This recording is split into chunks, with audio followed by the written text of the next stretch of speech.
하나님의 말씀 구약성경 하박국 3장 17절입니다. 구약성경 페이지로는 1305쪽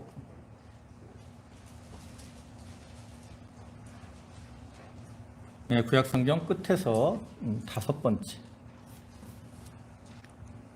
하박국 3장 17절과 18절 말씀입니다. 봉독하겠습니다. 비록 무화과나무가 무성하지 못하며 포도나무에 열매가 없으며 감람나무에 소출이 없으며 밭에 먹을 것이 없으며 우리의 양이 없으며 외양간에 소가 없을지라도 나는 여호와로 말미암아 즐거워하며 나의 구원의 하나님으로 말미암아 기뻐하리로다. 아멘. 할렐루야. 어느덧 2024년도 이제 1월이 지나고 2월의 첫 주일이 되었습니다. 1월을 보내고 2월을 맞이하는 지난 한 주간도 하나님의 은혜 가운데 평안하게 잘 지내셨습니까? 이 시간 하나님께 예배하는 모든 성도와 가정에 하나님의 은혜와 축복이 함께 하시기를 주님의 이름으로 축원합니다. 오늘은 하박국 3장 17절과 18절을 보셨는데요.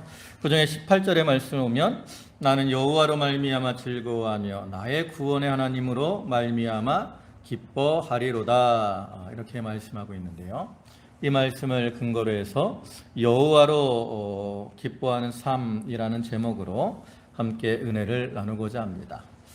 이제 벌써 이번 주간에 이제 설이 다가오는데 우리가 이러한 명절의 시간이 다가오게 되면 가족들과 함께 기쁘고 즐거운 시간을 보내기 위해서 준비를 많이 하지요. 또 설을 맞아서 이렇게 세배를 하거나 인사를 할 때도 새해 복 많이 받으십시오 라고 하든지 아니면 기쁘고 즐거운 명절 되세요 라고 인사를 하기도 하는데, 우리가 이러한 모습이나 또 인사 이런 것들을 통해서 우리는 삶 속에서 누구나 행복한 삶, 또 기쁘고 즐거워하는 이러한 삶을 살기를 원한다라는 것을 느낄 수 있어요.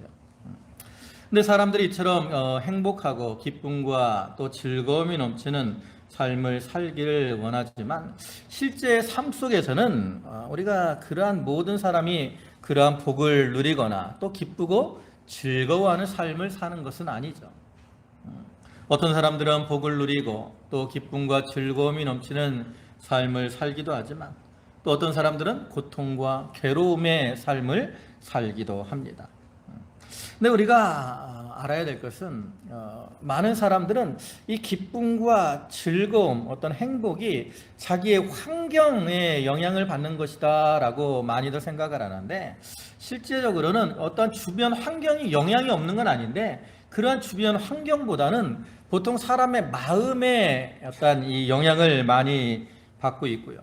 특별히 우리 기독교인들은 그런 마음의 상태에 더해서 우리가 하나님의 은혜 가운데 사느냐 아느냐 이런 것들에 영향을 더 많이 받는다라고 할 수 있어요. 우리가 오늘 본문의 말씀을 보면 그러한 이 하박국 선지자의 모습을 통해서 그러한 사실을 깨달을 수 있죠. 오늘 본문 17절을 보면 무엇이라고 말씀을 합니까? 여기 나타나는 것처럼 6가지에 대해서 하박국 선지자는 부족한 상태에 있어요. 무화과나무가 무성하지 못하고 포도나무에 열매가 없고 감람나무에 소출이 없고 밭에 먹을 것이 없고 또 우리의 양이 없고 외양간에 소가 없고, 이렇게 6가지 다 부족하고 없는 모자란 이러한 상태에 있어요. 그러니까 인간 세상적으로 볼 때 이 하박국 선지자는 기뻐하고 즐거워할 만한 그러한 조건이 하나도 없는 상황이라는 거죠.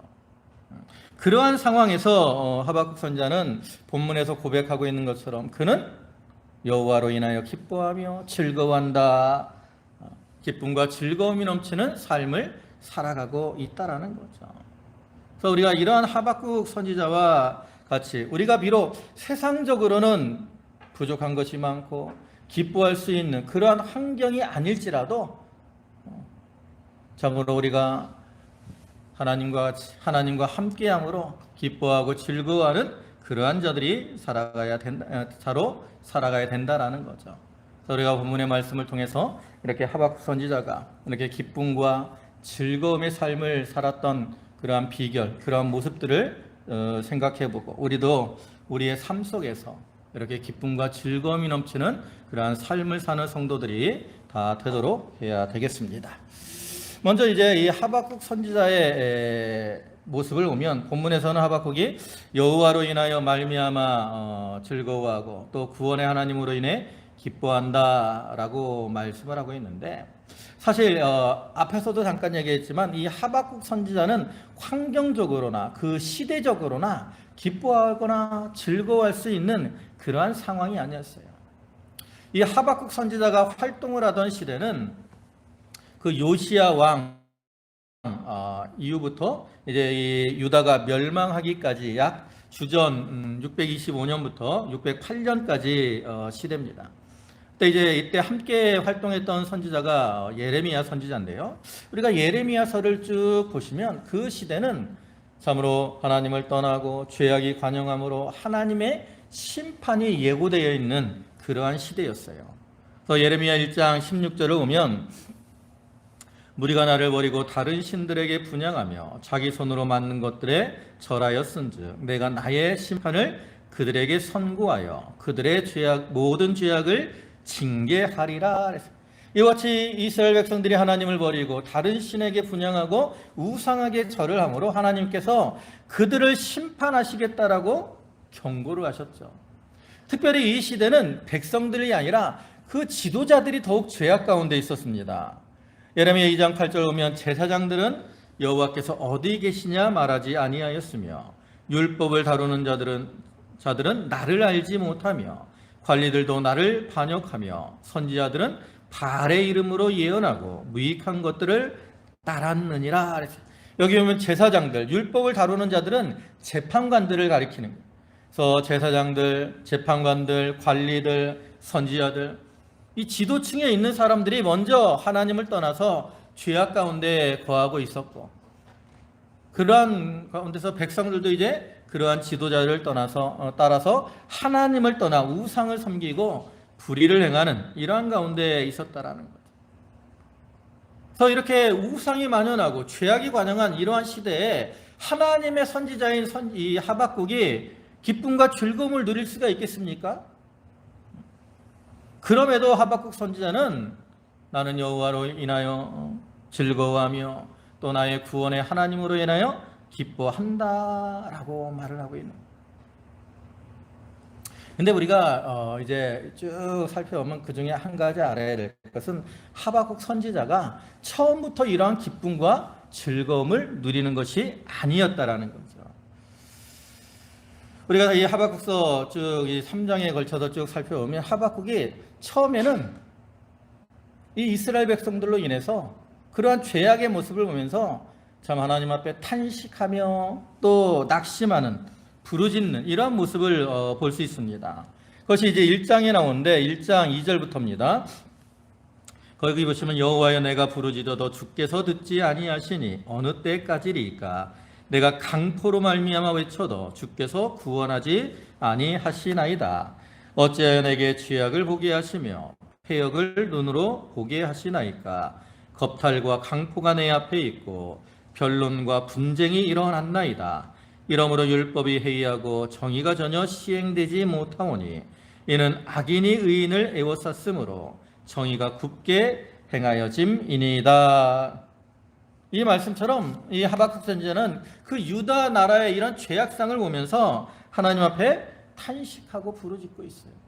지도자들은 죄악 가운데 행하죠. 백성들은 그러한 모습을 따라서 우상을 섬기고 강포를 행하고 또 간악과 패역, 겁탈과 변론 이런 것들을 일삼고 있기 때문에 하나님의 선지자로서 마음이 너무나 답답한 거예요. 그래서 하박국은 참 하나님 앞에 탄식하며 부르짖고 있었다라는 거죠.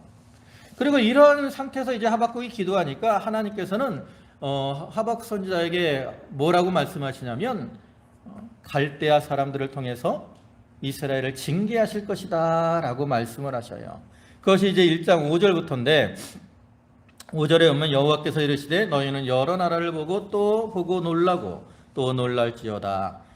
너희의 생전에 내가 한 가지 일을 행할 것이라. 누가 너희에게 말할지라도 너희가 믿지 아니하리라. 보라, 내가 사납고 성급한 백성 곧 땅이 넓은 곳으로 다니며 자기의 소유가 아닌 거처들을 점령하는 갈대아 사람을 일으켰나니 그들은 두렵고 무서우며 당당함과 위엄이 자기들에게서 나오며 그들의 군마는 표범보다 빠르고 저녁 이리보다 사나우며 그들의 마병은 먼 곳에서부터 빨리 달려오는 마병이라. 마치 먹이를 움키려고 하는 독수리의 나름과 같으니라 그랬어요.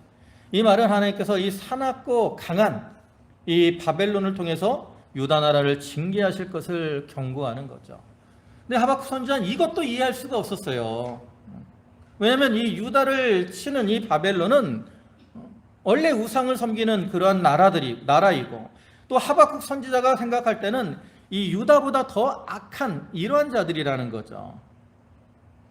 그렇기 때문에 이제 뒤에 1장 13절을 오면 주께서는 눈이 정결하심으로 악을 참아보지 못하시며 패역을 참아보지 못하시거늘 어찌하여 거짓된 자들을 방관하시며 악인이 자기보다 의로운 사람을 삼키는데도 잠잠하시나이까? 라고 하나님 앞에 반문하는 거예요. 이와 같이 하박국 선지자는 하나님의 백성이라고 하는 유다 백성들이 하나님을 떠나 우상을 섬기고 악을 행하는 것도 이해할 수가 없었고 또 하나님께서 유다보다 더 악한 이방 나라를 통해서 유다를 치시려고 하는 것도 이해할 수 없었어요. 그렇기 때문에 하박국 선지자는 탄식하며 하나님께 따지듯이 반문을 하고 있었다라는 거죠. 오늘날에도 우리가 삶 속에서 이 하나님의 뜻을 이해하지 못할 때 우리에게는 기쁨과 어떤 감사보다는 원망과 또 불평의 마음이 더 들어올 때가 많다는 것을 우리는 분명히 기억해야 됩니다. 근데 이러한 하박국 선지자가 이제 변해서 기쁨과 즐거움이 넘치는 이러한 자가 되는데 그 이유는 뭐예요? 바로 하나님을 알고 하나님의 뜻을 바로 깨달았기 때문입니다. 하박국 선지자는 이러한 어떤 마음속에 탄식이 일어나고 또 이 불평이 일어나는 가운데서 그것으로 그 자리에 계속 머물러 있지 않았어요. 하박국 선지자는 왜 하나님이 이런 일을 행하실까? 자기가 생각할 때는 불의한 일이고 잘못된 일인데 왜 하나님이 이렇게 행하실까? 하면서 이제 하나님의 뜻을 알려고 노력을 했어요. 그것이 이제 2장에 나오는데 2장 1절 보면 내가 내 파수하는 곳에 서며 성류에 서리라. 그가 내게 무엇이라고 말씀하실는지 기다리며 바라보며 나의 질문에 대하여 어떻게 대답하실는지 보리라 하였더니 이것은 하박국 선지자가 이제 하나님 앞에 반문을 하면서 왜 하나님이 이렇게 행하십니까? 라고 하면서 하나님 앞에 하나님의 뜻을 찾으려고 힘써 기도한 거예요. 그러니까 이렇게 이제 하나님께 기도하니까 하나님께서 하박국 선지자에게 하나님의 뜻을 알려주시죠. 그래서 거기서 이제 하박국은 귀한 하나님의 진리를 깨닫게 됩니다. 그래서 이제 그의 삶이 변화가 되는 거죠. 그 나타내신 진리가 이제 2절부터 나오는데 그 중에 2장 4절을 오면 이렇게 말씀하고 있어요. 보라, 그의 마음은 교만하며 그 속에서 정직하지 못하나 의인은 그의 믿음으로 말미암아 살리라. 여기 그의 마음이 교만하며 정직하지 못한 자들은 바벨론 사람들을 가리키는 거예요. 이 바벨론 사람들은 교만한 마음을 가지고 이스라엘을 이렇게 핍박하고 강포행하지만 하나님은 교만한 자를 물리치시는 분이기 때문에 그들을 징계하실 거라는 거죠. 반면에 의인은 믿음으로 말미암아 살리라. 비록 이 유다 백성들이 지금은 믿음에서 떠나 있지만 그들의 믿음을 회복할 때 다시금 하나님께서 그들을 회복시켜 주시고 살려 주실 것이다 라고 깨닫게 해주신 거예요. 이러한 진리를 깨달았을 때 하박국 선지자는 이래 기뻐하고 즐거워하는 삶을 살게 되는 거죠. 어느 시대나 이 하나님을 바로 알지 못하고 진리를 바로 알지 못하는 자들은 감사하기가 어렵고요. 또 기쁨과 즐거움의 삶을 살기가 어렵습니다. 왜냐하면 우리가 살아가는 이 시대는 완전하지 못해요. 불완전합니다. 그리고 그러한 세상에서 사는 우리의 삶도 완전하지 못하죠. 참으로 이 세상은 어지럽고 혼란한 이러한 세상입니다. 그렇게 어지럽고 혼란한 세상이기 때문에 우리가 그 가운데서 기쁨과 즐거움보다는 고통과 괴로움을 당할 때가 많이 있다라는 거죠. 그러나 그런 어지러운 가운데 빛이 비치고 진리가 비쳐 들어올 때 우리의 삶은 변화가 되는 거예요. 우리가 창세기 1장을 보면 하나님의 천지 만물을 창조하시는 모습이 나오죠. 그죠? 근데 그때 이제 천지 만물을 창조하실 때 그 이전에 그러면 모습은 어땠을까요? 하나님의 천지 만물을 창조하실 때 말고 그 이전에, 창조 전의 세상은 어땠어요? 1장 2절에, 창세기 1장 2절에 이렇게 말씀을 하죠. 땅이 혼돈하고 공허하며 흑암이 깊음 위에 있고. 창조 전의 세상은 혼돈한 세상이고요, 공허한 세상이고요, 흑암으로 가득 찬 이러한 세상이었어요. 그러한 세상에 무엇이 들어옵니까? 하나님의 말씀이 들어와요. 하나님께서 하나님이 가라사대라고 하시는 말씀, 하나님이 이르시되라고 하는 것은 하나님의 말씀이 들어온 것을 의미하는 거죠. 그래서 이렇게 혼돈하고 공허하며 흑암이 가득하던 그러한 세상에 말씀이 들어오니까 어떻게 돼요? 변화가 되는 거예요. 여러분 창세기 1장을 보면 제일 많이 나오는 표현이 뭐죠? 예? 제일 많이 나오는 표현이 뭐예요? 하나님이 이르시되라는 표현이 있고요. 그 다음에 끝에 부분에 나오는 거, 하나님이 보시기에 좋았더라. 1장에는 하나님이 가라사대 해갖고 만들어지고요, 그 다음에 끝 결과적으로 하나님이 보시기에 좋았더라 라는 표현이 나온다고. 이 말은 뭐예요? 바로 하나님의 말씀을 통해서 변화가 되는 거예요. 여기 나오는 혼돈하고 공허하며 흑암의 그 상태는 고통과 괴로움의 상태입니다. 그러나 그 가운데 하나님의 말씀이 들어올 때 그것은 하나님이 보시기에 좋은, 기쁘고 즐거운 그러한 세상으로 변화가 되는 거죠. 그래서 이렇게 하박국 선지자가 세상적인 것으로 인해 염려하고 근심하는 것이 아니라 하나님으로 인해 기뻐하는 것처럼 오늘날 우리들도 이제 하나님으로 인해 기뻐하는 자들이 되어야 됩니다. 근데 우리가 하나님으로 인해 기뻐하려면 먼저 필요한 것이 있어요. 뭐냐? 바로 먼저 하나님을 바로 아는 겁니다. 하나님은 우리의 기쁨과 즐거움을 주시는 분이기 때문에 그런 하나님을 바로 알아야 우리의 삶이 기쁨과 즐거움의 삶이 될 수 있어요.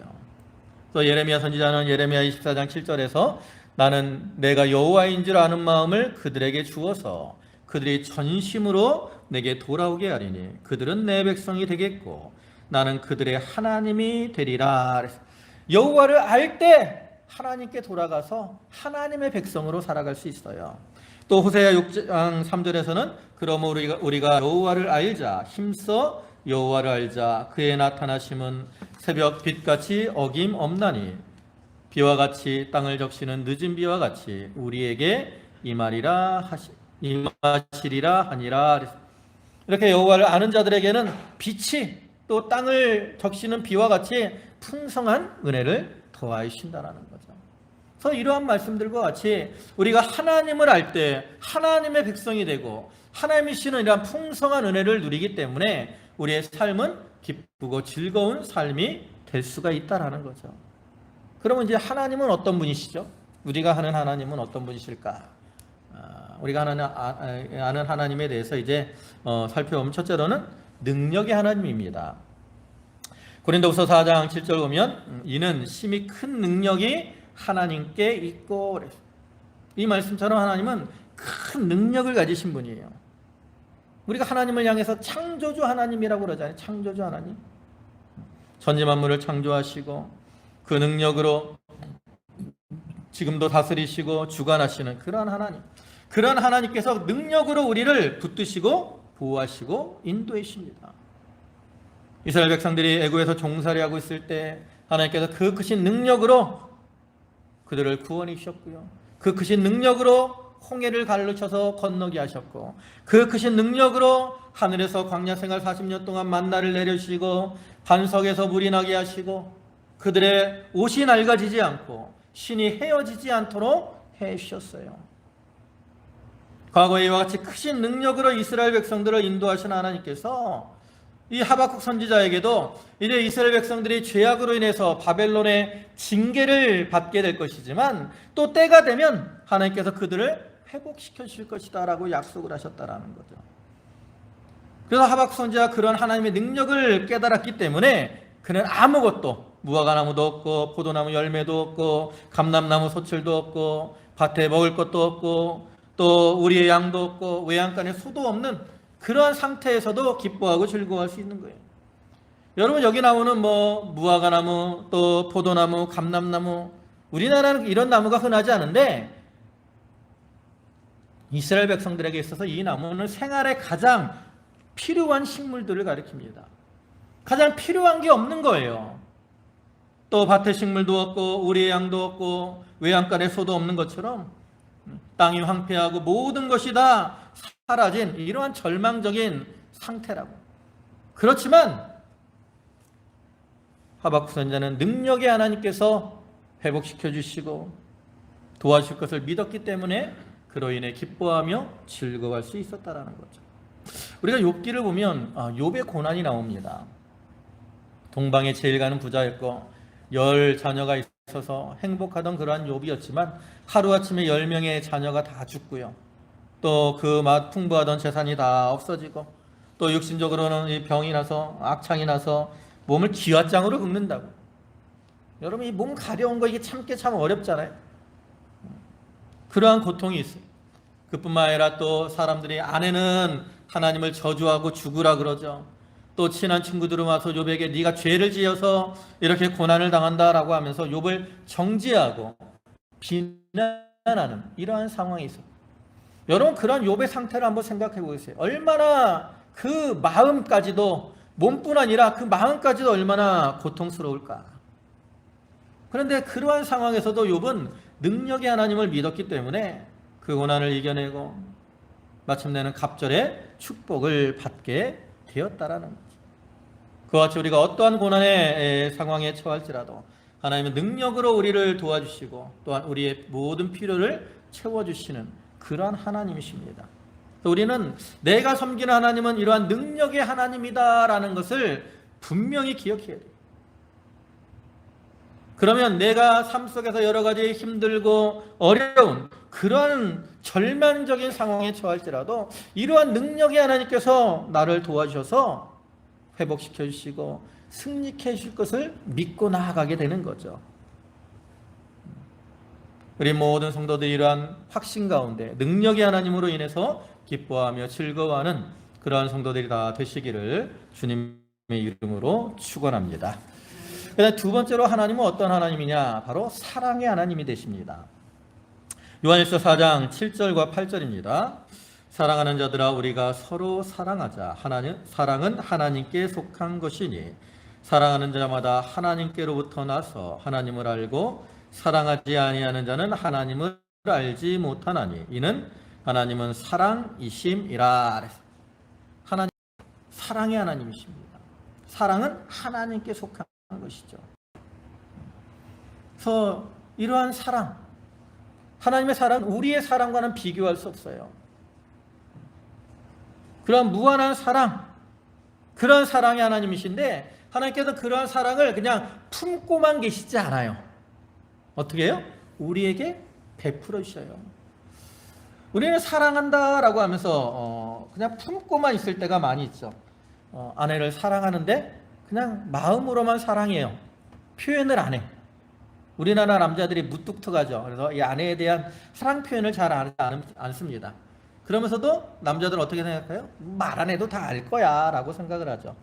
근데 말 안 하면 모릅니다. 그리고 사랑한다고 하면서 잔소리하고 그러면 이 남자가 미워하는 줄 안다고. 근데 하나님은 당신의 사랑을 어떻게 해요? 품고만 계시잖아요. 베풀어 주셔요. 여러분, 우리가 이렇게 하나님의 구원을 받아서 택함을 받고 하나님의 자녀가 된 거, 이게 바로 하나님의 사랑을 따라 된 거죠. 그래서 에베소서 1장 4절과 5절을 보면 고 창세전에 그리스도 안에서 우리를 택하사 우리로 사랑 안에서 그 앞에 거룩하고 흠이 없게 하시려고 그 기쁘신 뜻대로 우리를 예정하사 예수 그리스도로 말미암아 자기의 아들들이 되게 하셨으니, 사랑 안에서 기쁘신 뜻대로 우리를 예정하신 겁니다. 그러한 예정을 따라 우리가 하나님의 자녀가 된 거죠. 또한 우리에 대한 구원도 하나님의 사랑을 따라 된 겁니다. 요한일서 4장 10절 보면 사랑은 여기 있으니 우리가 하나님을 사랑한 것이 아니요 하나님이 우리를 사랑하사 우리 죄를 속하기 위하여 화목제물로 그 아들을 보내셨음이니라. 여러분, 하나님이 우리를 사랑하셔서 우리를 구원하시기 위해서 예수 그리스도를 화목제물로 보내주신 거예요. 그리고 예수 그리스도도 우리를 사랑하시기 때문에 우리를 위해서 피 흘려 죽으셨죠. 그것이 이제 에베소서 1장 7절에 이렇게 말을 해요.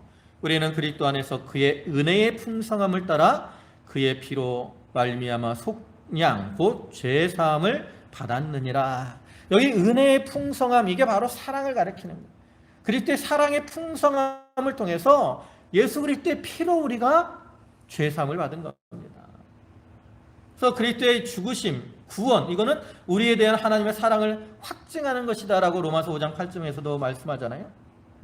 이러한 사랑이 풍성하신 하나님이시기 때문에 우리가 비록 부족하고 연약해서 하나님을 떠나 죄악 가운데 살아갈지라도 하나님은 결코 우리를 버리지 않으세요. 그 아버지가 집 나간 탕자를 기다리고 또 돌아올 때 기쁨으로 이렇게 맞으며 안아줬던 것처럼 하나님께서는 우리를 사랑하셔서 우리를 품어주시고 또 안아주시는 그러한 하나님이라는 거죠. 그래서 우리는 그러한 사랑의 하나님을 기억하고 하나님의 사랑 가운데 거함으로 기쁨과 즐거움을 누리는 그러한 자들이 되어야 되는 겁니다. 그 다음에 세 번째로 하나님은 어떤 하나님이시냐? 하나님은 구원의 하나님이 되십니다. 오늘 본문 18절을 보시면 하반절에 나의 구원의 하나님으로 인하여 말미암아 기뻐하리로다. 이와 같이 하나님은 구원의 하나님이 되십니다. 아담 이후로 모든 인생들은 다 죄악 가운데 살아갑니다. 그리고 그 죄악의 결과가 뭐예요? 바로 사망이라는 거죠. 멸망. 그래서 이렇게 죄로 인해 사망 가운데 처할 수밖에 없는 우리들에게 필요한 게 뭐예요? 바로 구원의 은혜라는 거죠. 그래서 하나님께서 이 아담과 하와가 처음에 이 선악과를 따먹는 죄를 범했을 때 그들을 하나님이 책망하시고 징계를 하셨습니다. 그런데 하나님은 거기서 끝난 것이 아니라 그들에게 대한 구원을 약속해 주셨어요. 그것이 이제 창세기 3장 15절 말씀이죠.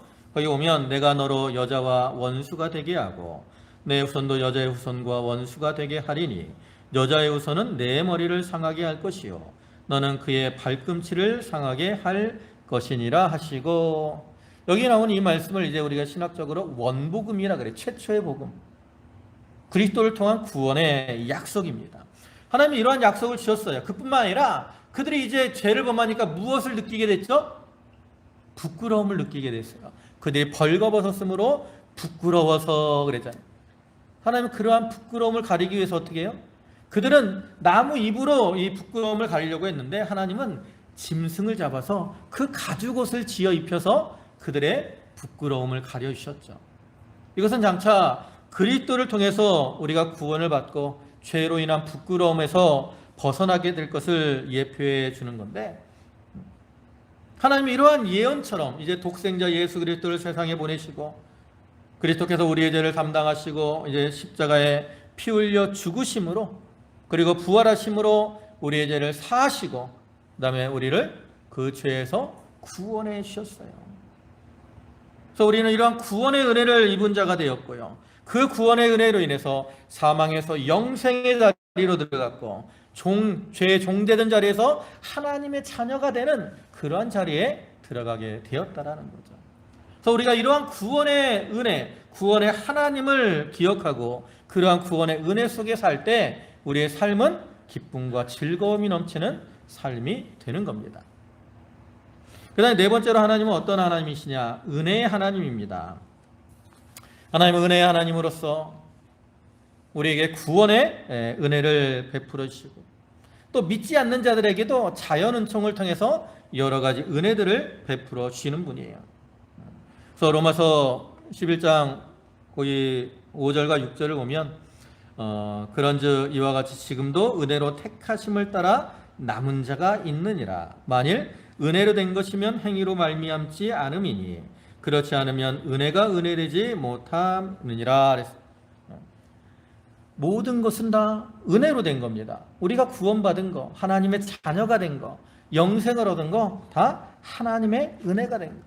그래서 이러한 은혜가 없었으면 우리는 영원히 멸망당할 수밖에 없다라는 거죠. 이러한 구원의 은혜를 하나님이 주셨고요. 또한 우리의 삶 속에서도 여러 가지 은혜를 주십니다. 그것을 이제 이른 비와 늦은 비의 표현을 하죠.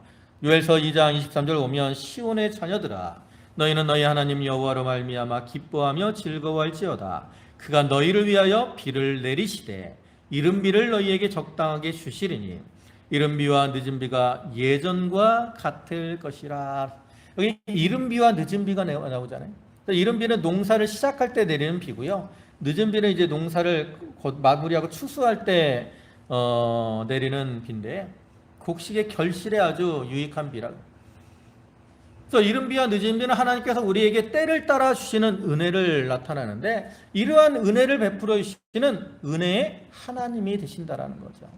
그래서 우리가 그러한 은혜의 하나님을 기억하고 그 은혜 속에 살아갈 때 또한 우리는 기쁨과 즐거움을 누릴 수가 있다라는 거죠. 그래서 여기 나타난 것처럼 하나님은 어떤 하나님이에요?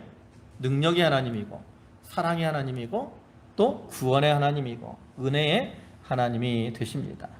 근데 우리가 이러한 하나님을 잘 아는 것이 1차적으로 중요해요.